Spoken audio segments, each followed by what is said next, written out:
जय हिंद dear student and friends. आज हम कक्षा 7 के विषय ज्योग्राफी अर्थात हमारी दुनिया का जो हमारा चैप्टर नंबर 3 है उसी को हम पढ़ेंगे और उसका अभ्यास प्रश्न भी करेंगे। अगर आप हमारे चैनल पर न्यू आए तो कमेंट करके आप ज़रूर बताएं कि आपको किस क्लास का और किस टॉपिक पर वीडियो चाहिए और किस विषय का, हम उसको ज़रूर अपलोड करेंगे। तो चलिए हम इसको अभ्यास अध्याय पर चलते हैं जो हमारा अध्याय 3 है। तो यहाँ पे देख रहे हैं हमारा अध्याय जो 3 है उसमें क्या है, आंतरिक बल एवं उससे बनने वाली भू आकृतियाँ। देखिए आंतरिक बल क्या होता है पृथ्वी को, ये हम इसमें जानेंगे। उसके बाद उससे बनने वाली आकृतियाँ उस सब के विषय में चर्चा करेंगे। ठीक, तो इसको हम पढ़ना स्टार्ट करते हैं। जैसे यहाँ पे देखिए ज्वालामुखी उद्गार हो रहा है, ये क्या है, ये पृथ्वी के आंतरिक बल के कारण ही ऐसा यहाँ पे ये दिख रहा है ऐसा नज़ारा। तो इसको हम पढ़ते हैं तब आपको समझ में आ जाएगा। आप बिल्कुल वीडियो में बने रहें, आपको सब समझ में आएगा। देखिए इसमें बोल रहा है, शंभू शाम में पढ़ाई कर रहा था। उसने स्वयं को हिलते पाया। क्या पाया? हिलते पाया। अचानक मोबाइल की घंटी से उसकी निंद्रा टूट गई। मतलब वो सोया था, अचानक घंटी बजा तो क्या वो उसका नींद टूट गया। फ़ोन पर मित्र के साथ उसने उसे बड़ा आश्चर्य हुआ। क्या कर रहा था?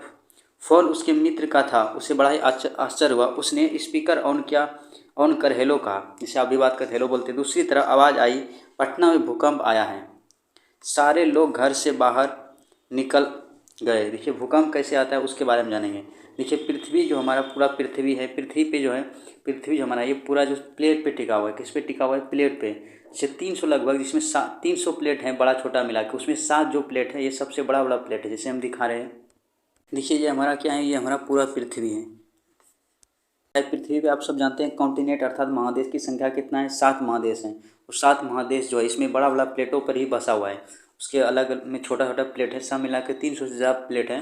तो हम 7 जो उसमें बड़ा प्लेट है उसके बारे में जानेंगे कौन कौन सा है। ये देखिए सातों उसमें महादेश आता है। यहाँ पे देखिए एशिया हो गया, उसके बाद यहाँ पे देखिए अफ्रीका हो गया, उसके बाद ये उत्तरी अमेरिका हो गया, या दक्षिणी अमेरिका हो गया, यहाँ पे यूरोप हो गया, और यहाँ पे देखिए अंटार्कटिका हो गया ये वाला, और यहाँ पे ऑस्ट्रेलिया। ये जो सभी हैं ये किस पे टिका हुआ है? ये जो है सातों महादेश पे, जो ये वाला जो प्लेट है सातों महादेश जो टिका है इस पे, ये जो हमारा ये बड़ा वाला प्लेट है, क्या ये सब बड़ा है, और बहुत सा छोटा प्लेट है, जिसके कारण ये आपस में गति करता है। और गति करने के बाद क्या होता है, आपस में ये टकरा जाता है। टकराने के बाद ही अर्थक्वेक अर्थात भूकंप आता है। तो आप जान गए कैसे ये भूकंप आता है।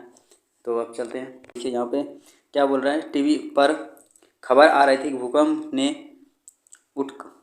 शंभू ने उठकर टीवी खोला और खबर आ रही थी कि बिहार के कई इलाके में भूकंप के झटके महसूस हुए। अर्थात भूकंप का झटका आया होगा वहाँ पे, तभी तो महसूस हुआ। तो आप जान गए भूकंप कैसे आते हैं। वे घर से बाहर निकले और शंभू की माँ बहन को, यहाँ पे दिख नहीं रही क्या, बहन को कुछ बताता होगा। बाहर भी कई लोग निकलकर चर्चा कर रहे थे कि अभी थोड़ी देर पहले भूकंप का झटका आया। उसने महसूस हुआ उनमें महसूस हुआ। वैसे वे नाव पर सवार थे। किस पे था? वो नाव पे सवार था। उस समुंदर में रहेगा थोड़ा क्या होता है उसमें भूकंप जो होता है उसका मतलब झटका कम मतलब महसूस होता है, क्योंकि नाव सब जो होता है हमेशा हिलते रहता है, इसलिए उसमें आप भूकंप का झटका अच्छा महसूस होगा। कहाँ पे? आप जब कहीं घर पे रहिएगा स्थल पे, तब आपको अच्छा से झटका महसूस होगा। ठीक, इन दोनों को बड़ा आश्चर्य हुआ। ठीक, उसके बाद देखिए भूपट्टी पर विभिन्न प्रकार आकार की छोटी बड़ी किंतु कठोर संरचनाएं होती है। इसे प्लेट कहा जाता है। प्लेट क्या होता है? छोटी है तो बड़ी होता है और कठोर होता है, जिसके कारण क्या होता है उसी को प्लेट कहा जाता है। और प्लेट जब टकराता है तो ये प्लेटें गतिशील होती है, मतलब एक जगह से दूसरी जगह गति करता है। करने के दरमियान क्या होता है, कभी कभी टक्कर रह जाता है, जिसके कारण भूकंप आता है। जिस द्वीप में महाद्वीपों और महासागरों का निर्माण हुआ है, मतलब द्वीप वो प्लेट पे ही बसा हुआ है। कौन? ये तो द्वीप या महासागर या सागर। वही जब प्लेट जब टकराता है तो क्या होता है, अगर समुद्री वाला इलाके में टकराता है तो वहाँ पे समुद्र के नीचे जो प्लेट होता है, समुद्र में क्या होता है, पानी ऊपर उछलने लगता है, इसे सुनामी भी कहा जाता है। देखिए अगर समुद्र में भूकंप आता है तो उसको बोलता है सुनामी, और यहाँ पे जो आता है उसको बोलता है भूकंप। अगर स्थल पे आता है उसको बोला जाता है भूकंप। ये ध्यान में रखिएगा। देखिए अब अगले दिन अखबार में भूकंप से जुड़ी खबरें भरमार आई। मतलब भूकंप जो आया था उसका खबर तो आता है। बाहर में भी जितना मुँह उतनी बातें, मतलब सब तरह का बात बोलते, कैसे भूकंप आया, कहाँ पे कितना खतरा, वो सब बताने लगे। कुछ लोग घर छोड़कर बाहर ठहर गए थे। उन्हें इस बात का संदेह था कि आज फिर भूकंप आने वाला है। लोग रात में डर से सो भी नहीं पाए थे। प्रशासन ने वैज्ञानिकों को बुलाया और उन्होंने कई जगहों पर कुछ उपकरण लगाए। उपकरण इससे पता चलता है भूकंप का झटका कितना आने वाला है, इससे पता चलता है, ताकि हम सचेत रह सकें। रात में उन्होंने चर्चा का आयोजन किया कि सभी को भूकंप से क्या कर अवेयर किया जाए कि भूकंप से कैसे बचना चाहिए। इसलिए उन्होंने लोगों को बताया कि भूकंप का पूर्वानुमान मतलब जो भूकंप आने से पहले उसको हम पता लगा सकते हैं, इसको बोलता है पूर्वानुमान। अतएव भूकंप आने की आशंका एवं अफवाह से दूर रहे कि भूकंप आएगा, तो उसके लिए क्या हुआ, हम जान जाएंगे पहले, ऐसा ऐसा यंत्र वहाँ पे लगाया। अब देखिए नेक्स्ट बोल रहा है, कुछ पत्रकारों ने पूछा, महाशय आखिर भूकंप क्यों आते हैं। तभी भूकंप क्यों आते थे, हम बताए थे कि पृथ्वी पे 7 बड़े बड़े प्लेट हैं और बहुत सारे छोटे छोटे प्लेट हैं, जिसके कारण प्लेट क्या होता है, गतिशील होता है। गतिशील प्लेट जब टकराता है तो क्या होता है, भूकंप आता है। ये ध्यान में रखें।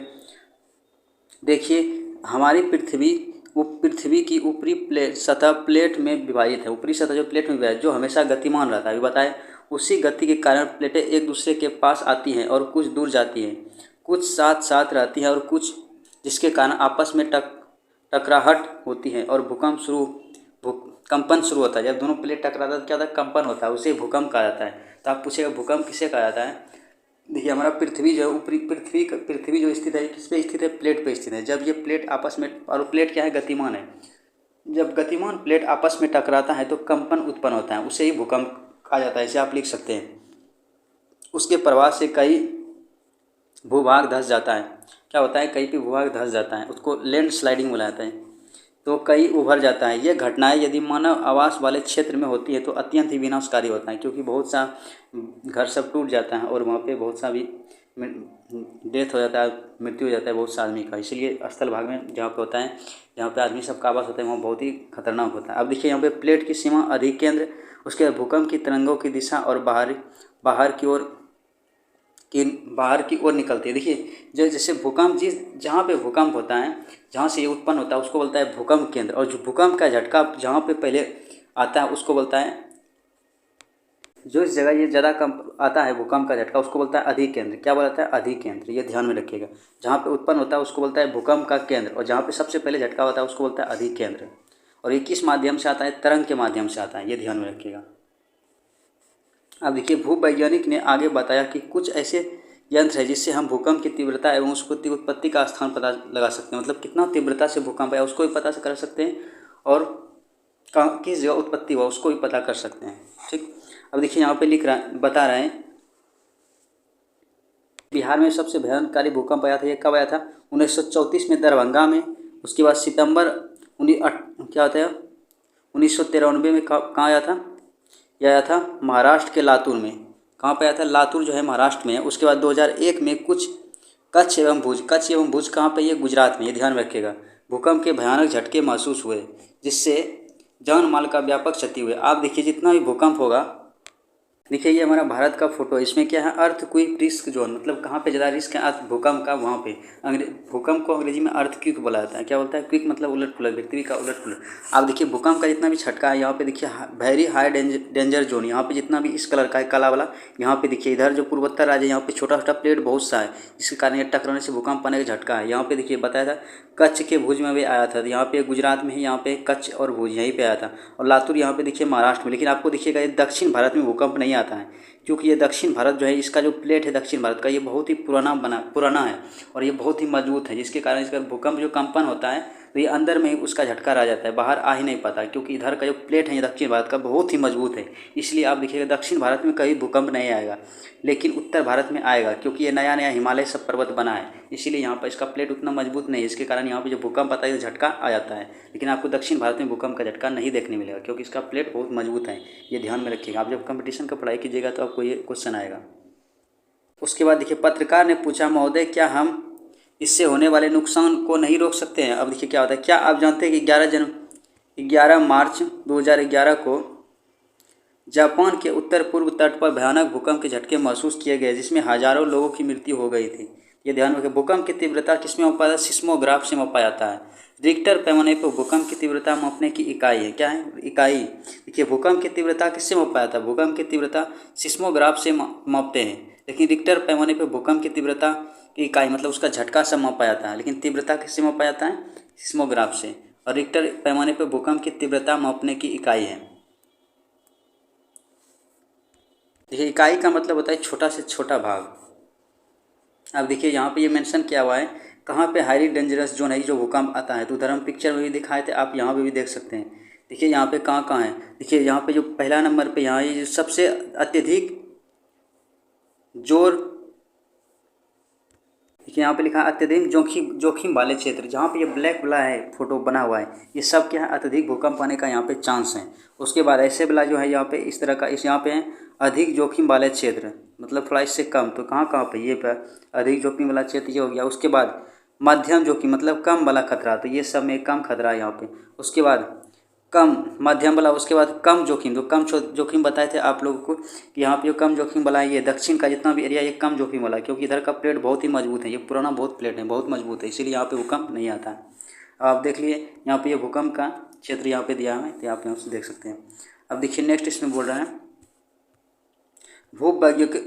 उसके बाद देखिए भूवैज्ञानिक उसको बोला जाता है जो भूमि से संबंधित अध्ययन किया था, उसको बोलता है भूमि के अंदर क्या क्या होता है उसके बारे में अध्ययन किया था, उसको बोलता है भूवैज्ञानिक। ठीक, भूवैज्ञानिक ने कहा नहीं, हम भूकंप को रोक तो नहीं सकते हैं, लेकिन इसके प्रति जागरूकता पैदा कर इससे होने वाले नुकसान को कम कर सकते हैं। इसमें भूवैज्ञानिक ने बोला कि आप इसको जो है इसको बंद नहीं कर सकते भूकंप को, लेकिन इससे जागरूकता फैलाई, इससे बच सकते हैं जरूर।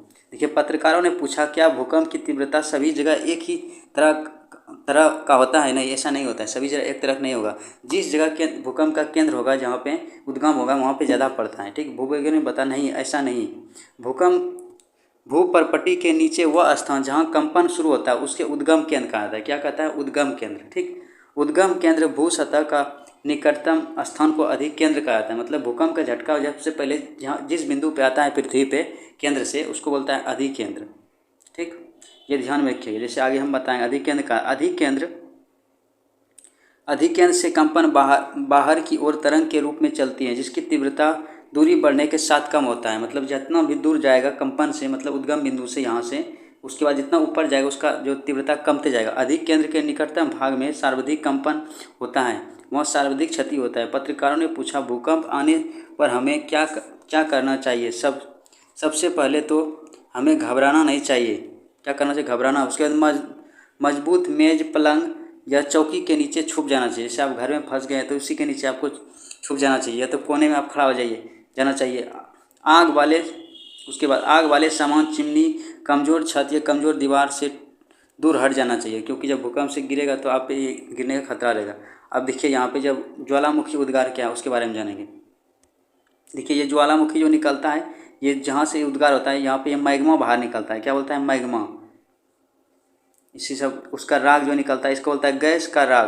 अब आप लोग को हम बताए थे कि उसमें जब सेकेंड नंबर चैप्टर जो था उसमें हम बताए थे चट्टान वाले में बताए थे। उसमें चट्टान 3 प्रकार का होता है, आग्नेय चट्टान, आपसादी चट्टान, और कौन सा बताए थे? उसके बाद कायांतरिक चट्टान, उसी को बोलता है रूपांतरिक चट्टान। आपको बताए थे जब मैग्मा सब ज्वालामुखी उद्गार होता है, मैग्मा सब ऊपर में जाके जब जम जाता है उससे कौन सा चट्टान का निर्माण होता है? आग्नेय चट्टान बताए थे हम, इग्नियस रॉक्स बताए थे। तो उसी को बोलता है जहाँ पे उद्गार उसको जो निकलता है गड्ढा उसको बोलता है क्रेटर। क्या बोलता है? क्रेटर। उसके बाद जो ये सब क्या है? ये सब लावा है। जब इसका उद्गार होता है यहाँ पे जो बैठ जाता है इसके बगल में, उसको बोलता है राख या लावा।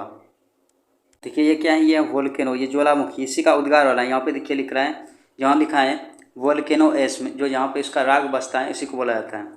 उसका जहाँ पे जो जमता है इसी सबको क्या बोलता है? मैग्मा बोलता है, और इसी से अग्नि चट्टान का निर्माण होता है। तो आप जानेंगे वोल्केनो बॉम्ब्स, यहाँ पे जो इस छोटा छोटा इससे जो निकल रहा है पदार्थ सब, इसको इसी से क्या होता है? अग्नि चट्टान का निर्माण होता है। क्रेटर मतलब होता है गड्ढा।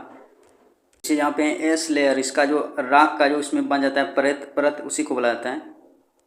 ये जो ज्वालामुखी है उसको बोलता है अंग्रेजी में वोल्केनो। देखिए ज्वालामुखी क्या होता है? पृथ्वी के जो अंदर जितना भी पदार्थ सब पाया था, मिनरल सब, इसके कारण क्या होता है इसमें जो अभिक्रिया करके ये कैसा बनाया था? अभिक्रिया कर से ये लिक्विड फॉर्म मतलब द्रव स्तंभ बन जाता है। अगर नहीं निकलेगा, पृथ्वी से बाहर नहीं निकलेगा तो क्या होगा? ब्लास्ट होने का खतरा होता है। इसीलिए ज्वालामुखी को पृथ्वी का सुरक्षा कवच बोला जाता है। क्या बोलता है? सुरक्षा कवच, क्योंकि इसमें जितना भी रिएक्शन होता है ये ज्वालामुखी के से बाहर निकल जाता है। ये जहाँ पे निकलता है पूरा एकदम इसमें क्या होता है? आग टाइप का निकलता है, इससे पूरा आग का नदियाँ सब बह जाता है जब ये ज्वालामुखी उद्गार होता है। भारत में एक ज्वालामुखी है बैरम और नरकोंडा में, सक्रिय ज्वालामुखी है।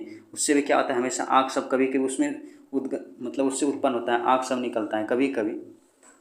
उसके बाद देखिए खुली जगह या मैदान पर जाना चाहिए, बिजली के खंभों और वृक्षों से दूर रहना चाहिए, क्योंकि यह उखड़ कर आप पर गिर सकते हैं। इसलिए जब भूकंप आएगा तो इस जगह से दूर रहना चाहिए, बिजली से, वृक्ष के खंभों से, इससे दूर रहना चाहिए। भूकंप से बचाव के लिए भवन निर्माण में भूकंप रोधी तकनीक का इस्तेमाल करना चाहिए। जैसे जापान सब में भूकंप रोधी बनाता है, क्योंकि वहाँ पे भूकंप आते ही रहता है ज़्यादातर। प्राथमिक चिकित्सा बॉक्स तैयार रखना चाहिए कि अगर कोई किसी को खतरा हुआ तो उससे हम बच सकते हैं। अब देखिए यहाँ पे हम पढ़ेंगे बिहार के भूकंप वाले क्षेत्र, कहाँ कहाँ बिहार में भूकंप आता है वही क्षेत्र को हम जानेंगे। तो यहाँ पे देखिए भूकंप वाला क्षेत्र में तृतीय क्षेत्र में कौन सा आता है, बक्सर आता है, भोजपुर, रोहतास, कैमूर, औरंगाबाद, जहानाबाद, नवादा, अरवली सब में आता है। उसके बाद भूकंप का जो चौथा क्षेत्र उसके पूर्वी चंपारण, पश्चिमी चंपारण, सिवान, गोपालगंज, सहरसा, मुजफ्फरपुर, वैशाली, पटना, सीतामढ़ी, नालंदा, बेगूसराय, पूर्णिया, कटिहार, मुंगेर, भागलपुर, लखीसराय, जमुई, बांका एवं खगड़िया, ये सब किस में आता है, चतुर्थ में। उसके बाद पाँचवां क्षेत्र में देखिए कौन कौन सा आता है, सीतामढ़ी, मधुबनी, सुपौल, सहरसा, अररिया, मधेपुरा, किशनगंज, दरभंगा, ये सब आता है। अब देखिए यहाँ पे पृथ्वी के बल, देखिए इस पृथ्वी का जो बल होता है दो प्रकार का होता है, एक होता है आंतरिक बल, उसके बाद एक होता है बाह्य बल, एक होता है इंटरनल फोर्स, एक होता है एक्सटर्नल फोर्स। देखिए फोर्स मतलब बल होता है। उसके बाद देखिए इसको दो भागों में बांटा गया है, भू आकस्मिक उसके बाद भू संचालन, तो इसको भी बांटा गया किसमें, इसको भी तीन भागों में बांटा गया। उसके बांटा गया है क्या, एक बार का ज्वालामुखी, भूकंप और भूस्खलन, और इसको बाह्य बल में भी बांटा गया है। बाह्य बल को एक भाग में अनाच्छादन, और उसको भी दो भागों में, ऋतुक्षय और अपर्दन। अपर्दन को क्या बोलता है, इरोजन्स इसको बोला जाता है। उसके बाद महाद्वीपीय निर्माणकारी बल, उसके बाद पर्वतीय निर्माणकारी बल बांटा गया था। अब देखिए नीचे में क्या है, अगले दिन अखबार में ये सारी बातें पढ़कर लोगों का मन भय कुछ कम हुआ। मतलब इससे कम हुआ कि पहले सब डरता था कि कभी भूकंप आ सकता है, लेकिन उसको भी पता किया जा सकता है वैज्ञानिक तरीके से कब भूकंप आने वाला है। तब सबको मन में अच्छा हुआ, क्योंकि अचानक जो आता था सब डर जाता था। परंतु शंभू के दिमाग में अभी भी कई प्रश्न उभर रहे थे कि और क्या क्या होगा। उसने अपने भूगोल शिक्षक से ये बात पूछी। शिक्षक ने बताया, हमारी पृथ्वी प्लेटों में विभक्त है। पृथ्वी के अंदर ताप एवं दाब कारण चट्टानों पिघली हुई अवस्था में रहता है, इसे मैग्मा कहता है। अभी अब बताएं मैग्मा क्या होता है। जब ज्वालामुखी उद्गार होता है वोल्केनो, तो उससे मैग्मा निकलता है, उसी से अग्नि चट्टान बनता है। अगर मैग्मा नहीं निकलेगा तो क्या होगा, पृथ्वी जो होता है ब्लास्ट होने का डर रहता है, क्योंकि उसमें गैसीय अवस्था से बहुत रहता है पृथ्वी के अंदर में। यह सदैव गतिशील रहता है। कहीं कहीं पृथ्वी की परत कमज़ोर होती है, वहाँ पे धरातल के ऊपर धुएँ, स्मॉग मतलब धुआं होता है, भाप, राख, आग गर्म तल के रूप में निकल जाता है। इसे क्या कहा जाता है, उसको बोला जाता है ज्वालामुखी उद्गार। देखिए पृथ्वी के बलों का प्रभाव क्या क्या होता है। एक देखिए बल यहाँ पे लग रहा है, और ये भी बल है यहाँ पे। देखिए जब इसको बल लगता है तो किस प्रकार का, जब ऊपर से बल लगता है तनाव बल लगता है तो क्या होता है, भ्रंश रेखा या भ्रंश घाटी का निर्माण होता है। जहाँ पे देखिए क्या होता है, जब ये बल लगता है वर्षित कहीं पे ये धंस जाता है, इसके कारण क्या होता है, इसको भ्रंश घाटी कहा जाता है। अब देखिए पर्वत क्या, उसके बारे में पढ़ेंगे। पर्वत जो होता है, अब देखिए पर्वत क्या होता है। शिक्षक महोदय बताइए कि आपने अपने अपने आसपास कई पर्वत देखे होंगे। पर्वत उस श्रेणी के उच्च भाग को कहते हैं जिसकी ऊंचाई कम से कम 900 मीटर और उससे शिखर क्षेत्र संकुचित हो। मतलब शिखर का ऐसा त्रिकोण हो, संकुचित हो, मतलब कम हो ऊपर में जाके, उसको क्या बोलता है, उसको बोलता है पर्वत बोला जाता है। क्या बोलता है, पर्वत बोला जाता है, ये ध्यान में रखिएगा। और एक 900 मीटर से ऊंचा होना चाहिए, उसको क्या बोलेंगे, पर्वत बोला जाता है। संकुचित हो, ये भी कई प्रकार के होते हैं, जैसे कि बलित पर्वत हो गया, उसके बाद भ्रंशोत पर्वत हो गया, उसके बाद संचयन पर्वत हो गया, उसके बाद अपशिष्ट पर्वत हो गया। उसके बाद हम जानेंगे। पहले देखिए बलित पर्वत क्या आता है उसके बारे में पढ़ेंगे। देखिए दो विपरीत दिशाओं से जब एक केंद्र पर बल लगता है तो उस संपीड़न बल कहा जाता है। इसे पर्वत निर्माणकारी बल भी कहा जाता है। इससे बलित पर्वत या मोड़दार पर्वत बनते हैं, जैसे कि हिमालय और रॉकी पर्वत। ये कौन सा पर्वत है, बलित पर्वत है। देखिए उसके बाद भ्रंशोत पर्वत क्या होता है, जब भूतल के समीप क्षेत्र में समांतर भ्रंश के बाद बीच का भाग ऊपर उठ जाता है तो उसको क्या कहा जाता है, भ्रंशोत पर्वत कहा जाता है या ब्लॉक पर्वत कहा जाता है। जैसे यूरोप का ब्लॉक फॉरेस्ट पर्वत और भारत का सतपुड़ा पर्वत। जैसे देखिए यहाँ पे हम बता रहे हैं कि भ्रंशोत पर्वत का कैसे निर्माण होता है, उसके बारे में हम बता देते हैं। जैसे देखिए ये तीन पर्वत समांतर में, क्या है, तीन पर्वत समांतर में। अब देखिए इस पर जब यहाँ पे बल लगेगा, ऐसे जब यहाँ पे बल लगता है तो ये वाला क्या होता है, नीचे धंस जाता है, और ये वाला देखिए ऊपर में रह जाता है। इस प्रकार ये क्या होता है, बन जाता है। इसको कौन सा पर्वत बोला जाता है, इसको बोला जाता है भ्रंशोत पर्वत। ये आप भ्रंशोत पर्वत आप समझ गए। अब नेक्स्ट जानेंगे ये संचय पर्वत। संचयन मतलब होता है इकट्ठा करना। देखिए जब ज्वालामुखी उद्गार होता है तो क्या होता है, उसके बगल में सब कैसे कैसे उद्गार सब निकलता है, तो क्या होता है उससे भी संचित होकर क्या पर्वत जैसा बन जाता है। देखिए ज्वालामुखी के द्वारा निकलने लावा एवं उससे ठंडा होकर जम जाते हैं, और जब ये पर्वत के रूप ले लेता है तो इसे संचय पर्वत या ज्वालामुखी पर्वत कहा जाता है। जैसे आप यहाँ पे हम इधर बताए थे, यहाँ पे देखिए क्या हुआ है, जब इससे क्या हुआ ये ज्वालामुखी से मैग्मा सब निकलता है और इस तरह का बहते बहते से पर्वत का निर्माण लेता है। इसको क्या बोलता है, इसको बोलता है कौन सा पर्वत, संचय पर्वत बोलता है। संचय पर्वत क्या बोलता है, इसको संचय पर्वत बुलाते हैं, क्योंकि संचित होकर इकट्ठा होकर ये इस तरह का पर्वत है, संचयन पर्वत कहा जाता है इसको। अब देखिए नेक्स्ट हम जानेंगे वलित पर्वत क्या होता है। वलित पर्वत को अंग्रेजी में बोलता है फोल्डेड माउंटेन। देखिए अपर्दन वलित पर्वत हो गया। यहाँ पे देखिए अपर्दन की शक्तियों द्वारा पर्वत का भाग कटने छटते रहते हैं। यह अपर्दित भूभाग अपशिष्ट पर्वत कहलाता है। जैसे अरावली, पारसनाथ की पहाड़ी। देखिए अपशिष्ट पर्वत क्या कहता है, जैसे कोई भी इसके दृष्टि से देखिए ये पर्वत है, क्या ये पर्वत है, जब ये बहुत ज़्यादा करोड़ों वर्ष तक इसमें हवा चलते चलते क्या होता है ये धीरे धीरे कटने लगता है। कटते कटते कटते जो बचता है छोटा थोड़ा बहुत ये बचते बचते थोड़ा बहुत जो बच जाता है, जो पर्वत का जो जिस तरह का लगता है उसको बोलता है अपशिष्ट। अपशिष्ट मतलब उसका प्रत्येक रूप से पहले तो था उसका अस्तित्व, लेकिन धीरे धीरे उसका खत्म हो रहा है, उसी को बोलता है अपशिष्ट। मतलब अपशिष्ट कुछ बच जाना, उसी को बोलता है अपशिष्ट पर्वत। जैसे यहाँ पे देखिए पारसनाथ का पर्वत और सतपुड़ा पर्वत, सतपुड़ा ने अरावली और पारसनाथ, ये सब किसका पर्वत है, अपशिष्ट पर्वत। ये कभी पर्वत था, लेकिन ये क्या हुआ हवा पानी द्वारा हमेशा इसे कटाव करते करते क्या हुआ करोड़ों साल में इसको बहुत ही इसको छोटा कर दिया। जो अब बचा है उसको बोलते हैं अपशिष्ट पर्वत। जैसे देखिए यहाँ पे संचयन पर्वत का उदाहरण दिया हुआ है। देखिए यहाँ पे उद्गार हुआ है, उद्गार होने से ये सब मैग्मा सब यहाँ पे जमा है और इसे पर्वत बना, इसको बोलता है संचय पर्वत। अब देखिए पठार किसको बोलाता है, अंग्रेजी में इसको प्लेटियस बोला जाता है। क्या बोलता है, प्लेटियस। देखिए पठार क्या होता है, देखिए पठार और पर्वत क्या होता है उसके बारे में बता। देखिए जैसे देखिए इसे हम बनाए हैं, यहाँ पे रेंज हम यहाँ पे बना देते हैं, ठीक। देखिए ऐसा है। अब देखिए यहाँ पे अगर 1000 मीटर हम रेंज माने, क्या माने 1000 मीटर। देखिए 1000 मीटर से अगर ऊपर जाने पर जैसे देखिए त्रिकोण आकृति का निकल जाता है। जैसे यहाँ पे बोलेंगे 1000 मीटर है, यहाँ तक आता है। अब देखिए 1000 मीटर यहाँ से यहाँ तक 1000 मीटर है कि 1000 मीटर ऊपर जाने से अगर त्रिकोण ऐसे निकल जाता है उसको बोलेंगे पर्वत। क्या बोलेंगे, पर्वत। पर्वत बोलेंगे, क्या बोलेंगे इसको, पर्वत बोलेंगे, ठीक, पर्वत बोलेंगे इसको यहाँ पे। अब देखिए 1000 मीटर जो है 1000 मीटर से ऊपर जाने के बाद ये समतल हो जाएगा, इसको बोलेंगे पठार। क्या बोलेंगे, पठार। तो आप समझ में आएगा पठार किसको बोलेंगे। 1000 मीटर से अगर ऊपर जाने पर ये त्रिकोण निकल जाता है इसको बोलेंगे पर्वत, लेकिन 1000 मीटर जाने पर ये समतल हो जाता है उसको बोलेंगे पठार। आप समझ में आ गया पठार किसको बोला जाता है। जैसे यहाँ पे देखिए ये क्या है 1000 मीटर से ऊपर है और यहाँ पे देखिए समतल, यहाँ पे देखिए गाँव भी बच सकता है, इसको क्या बोलेंगे, पठार बोलेंगे। आपको समझ गया पठार किसे बोला जाता है। अब देखिए इसमें नेक्स्ट है हमारा पठार, तो यहाँ पे देख लीजिए किसको बोला जाता है। अब देखिए इसमें पठार के बारे में कुछ यहाँ पे बताया गया है, तो इसको हम पढ़ देते हैं। देखिए शंभू ने पूछा ऊंचे नजर आने वाला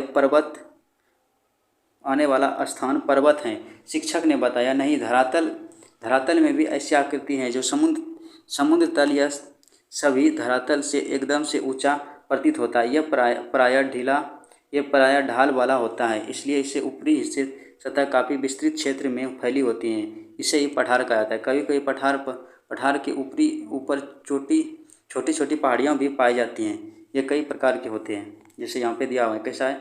इसको महाद्वीपीय पठार या सिल्ट कहा जाता है इसको। उसके बाद वायु निरपेक्ष पठार, जैसे वायु सब क्या होता है उसके निरपेक्ष द्वारा जो मिट्टी सब उड़ा सब के लाता है, बालू सब, उसको जो निरपेक्षित करता है इकट्ठा करता है उसको बोलता है वायु निरपेक्ष पठार। उसके बाद हिम नदी निरपेक्ष, हिमानी द्वारा मतलब बर्फ द्वारा जलाता है उसको उससे बन जाता है। उसके लावा निर्मित पठार, लावा जो उससे निकलता है उससे ज्वालामुखी उद्गार से। उसके बाद आंतरिक पर्वतीय पठार, उसके बाद गिरिपद पठार, ये सब उसका प्रकार है। छोटा नागपुर का पठार एक प्रसिद्ध पठार है क्योंकि वहाँ पे सभी खनिज सब पाया जाता है। देखिए आपको जानेंगे मैदान क्या होता है, एक समतल होता है उसको बोलता है मैदान, जिसपे हम सब निवास करते हैं उसको बोलता है मैदान, जहाँ पे मानव सर रह सकता है।